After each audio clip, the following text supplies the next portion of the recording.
Hello guys, welcome back to sociology classes. In this video, I am going to discuss a very important topic, that is precautions in formulations of hypothesis.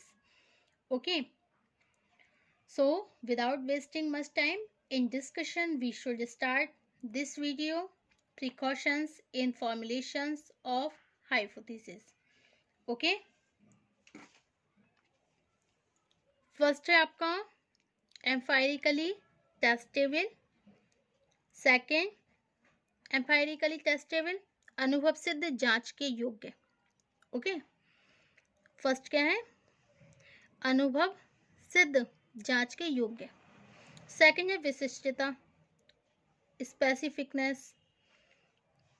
अब next है सिद्धांतों से संबंधित related with the body of theories. अवधारणात्मक स्पष्टता next, conceptually clear. And next अध्ययन इकाइयाँ, clarity of units. And next उपलब्ध प्रवृत्तियों से संबंधित related to available techniques. Okay, so these are the precautions in formulations of hypothesis. Okay, first I will tell you about the empirical testable, अनुभव सिद्ध जांच के योग्य। अनुभव सिद्ध जांच के योग्य इन उपकल्पना की रचना में क्या क्या सावधानियां हैं? ठीक है, क्या क्या सावधानियां उपकल्पना की रचना में? कोई विचार चाहे कितना भी व्यवहारिक हो, उपयोगी हो और सुसंगत प्रतीत होता हो, उसके आधार पर किसी उपकल्पना का निर्माण करने के लिए अनेक सावधानियों को ध्यान में रखना आवश्यक होता है। उपकल्पना का केवल स्पष्ट और व्यवस्थित होना ही आवश्यक नहीं होता, बल्कि उसकी प्रकृति इस तरह होनी चाहिए जिससे उपयोगी ज्ञान प्राप्त किया जा सके। संक्षेप में, उपकल्पना की रचना में संबंधित विभिन्न सावधानियों को निम्नांकित रूप से समझा जा सकता है। ओके, तो इसमें कुछ प्रिकॉशंस हैं जिन्हें हमें सावधानी से समझना चाहिए। तो फर्स्ट आपको बताया था, जैसे अनुभव सिद्ध जांच के योग्य फर्स्ट हमारा है एम्पायरिकल टेस्टेबल। ओके, अनुभव सिद्ध जांच के योग्य। Now we explain the empirical testable.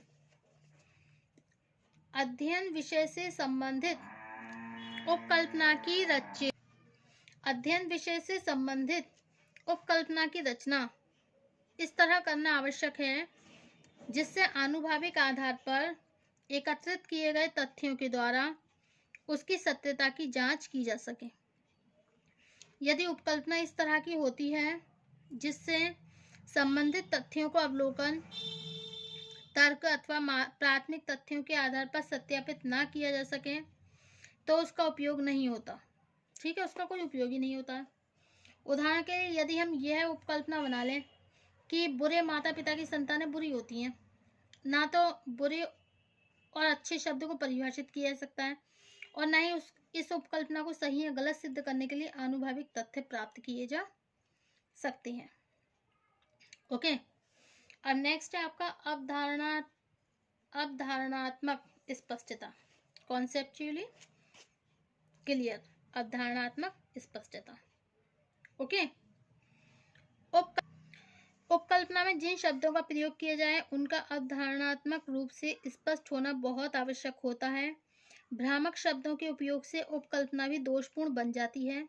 यदि संभव हो तो उपकल्पना में प्रयोग किए जाने वाले शब्दों को परिभाषिक आधार पर भी स्पष्ट किया जाना चाहिए। यदि किसी विशेष शब्द से अनुसंधानकर्ता का एक विशेष अभिप्राय है तो उसका स्पष्टीकरण करना भी आवश्यक होता है। उदाहरण के लिए, यदि उपकल्पना ये हो कि टूटे हुए परिवार बाल अपराध का प्रमुख कारण है, तो ये स्पष्ट होना चाहिए। बाल अपराध का अर्थ क्या है, किन अपराधों से बाल अपराध का तात्पर्य है, तथा किन परिवारों को टूटे हुए परिवार कहा जाएगा। ओके, अब नेक्स्ट क्या है आपका विशिष्टता, स्पेसिफिकनेस, विशिष्टता। Okay, Cohen write here about the specificness. Cohen ने ये लिखा है कि अनुसंधान कार्य के लिए अक्सर ऐसी उपकल्पनाओं की रचना कर ली जाती है जो बहुत सामान्य प्रकृति की होती है तथा उसमें इतने अधिक पक्षों का समावेश तो होता है कि उसकी सत्यता की जांच करना बहुत कठिन हो जाता है। मतलब ये कोहन जो है ये बता रहे हैं कि अनुसंधान कार्य के लिए अक्सर हम ऐसी उपकल्पनाओं की रचना कर लेते हैं, मतलब कुछ ऐसी हाइपोथेसिस की ऐसी कल्पना कर लेते हैं, मतलब ऐसी रचना कर लेते हैं उपकल्पनाओं की जो लगती तो बहुत ही सामान्य प्रकृति की हैं, लेकिन उनमें ना इतने अधिक पक्षों का समावेश होता है कि इसकी सत्यता की जांच कर सकना बहुत ही कठिन हो जाता है। ठीक है, इस स्थिति में उपकल्पना की रचना ऐसी होनी चाहिए जिससे कुछ विशेष कसौटियों के आधार पर इससे संबंधित तथ्यों को इकट्ठा करके किसी निष्कर्ष तक पहुंचा जा सके। उदाहरण के लिए, यदि हमारी उपकल्पना ये हो कि समाज की वर्ग संरचना की परिवर्तन की प्रक्रिया में है, यदि हमारी उपकल्पना ये हो कि समाज की वर्ग संरचना परिवर्तन की प्रक्रिया में है, तो यह स्पष्ट होना चाहिए कि वर्ग के निर्धारण के आधार आय, व्यवसाय अथवा शिक्षा में से किसे माना गया है।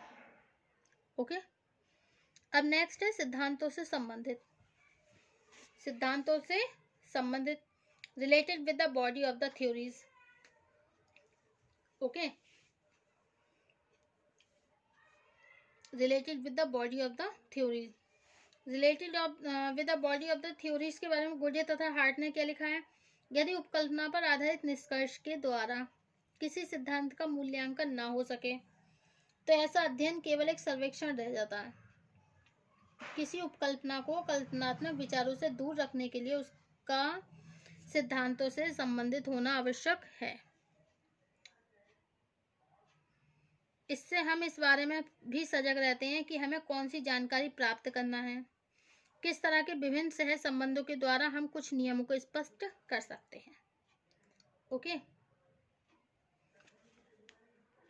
अब नेक्स्ट है आपका उपलब्ध प्रविधियों से संबंधित। उपलब्ध प्रविधियों से संबंधित, related to available technique. Related to available technique. Okay, जो अनुसंधान करता यह नहीं जानता कि उपकल्पना की जांच करने के लिए वह किन प्रविधियों का उपयोग कर सकता है, उसके द्वारा निर्मित उपकल्पना बिल्कुल बेकार और अर्थहीन हो जाती है। इसका तात्पर्य उपकल्पना की रचना में पहले से ही उन पद्धतियों और प्रविधियों की जानकारी आवश्यक है जिनके द्वारा अध्ययन विषय से संबंधित विभिन्न पक्षों और अवधारणाओं को स्पष्ट किया जा सकता है। यह सच है कि अनेक प्रमुख समाजशास्त्रियों ने अपनी उपकल्पनाओं के सत्यापन के लिए स्वतंत्र रूप से भी विभिन्न पद्धतियों और प्रविधियों को विकसित किया, लेकिन एक सामान्य अनुसंधानकर्ता के लिए ऐसा कर सकना बहुत कठिन है। इस दशा में यदि उपकल्पना उपलब्ध प्रविधियों से संबंधित होती है तो अनुसंधान कार्य की सफलता की संभावना अधिक हो जाती है। ठीक है, अब नेक्स्ट है अध्ययन इकाइयों की स्पष्टता। Clarity of units of study. Clarity of units, ठीक है, अध्ययन इकाइयां। उपकल्पना का निर्माण ऐसा होना चाहिए जिससे उसका अध्ययन क्षेत्र बहुत विस्तृत और जटिल न हो। उदाहरण के लिए यदि हम सामान्य उपकल्पना बना लें, वर्तमान युग में स्त्रियों की सामाजिक आर्थिक परिस्थितियां परिवर्तन हो रहा है, तो ऊपर से तो बड़ा सरल लग रहा है ये, लेकिन ये बहुत व्यापक और जटिल उपकल्पना होगी। इसे स्पष्ट करना बहुत कठिन होगा। स्त्रियों से तात्पर्य हमारा ग्रामीण, नगरीय, शिक्षित, अशिक्षित, वृद्ध, प्रौढ़, घरेलू, नौकरी करने वाली आदि किन स्त्रियों से है। साथ ही सामाजिक और आर्थिक शब्द भी इतने व्यापक हैं कि इनके विभिन्न पक्षों को निर्धारित कर सकना बहुत कठिन होता है। स्पष्ट है कि उपकल्पना जितनी सरल होगी उसका परीक्षण उतने ही वैज्ञानिक ढंग से करना संभव हो जाता है। ओके, अब है आपका the formulation of the hypothesis is a central step in a good research. ठीक है, तो ये तो हो गए आपके precautions in formulation of the hypothesis. First क्या हो गया? specificness, empirically testable, related with the body of theories, conceptually clear, clarity of unit, and related to available techniques. These are the all precautions in formulations of hypothesis. Okay, and about this, Goodey and Hart says here the formulation of the hypothesis is a central step in a good research. Okay, अब next topic है उपकल्पना का महत्व, importance of the hypothesis. Okay, importance of hypothesis.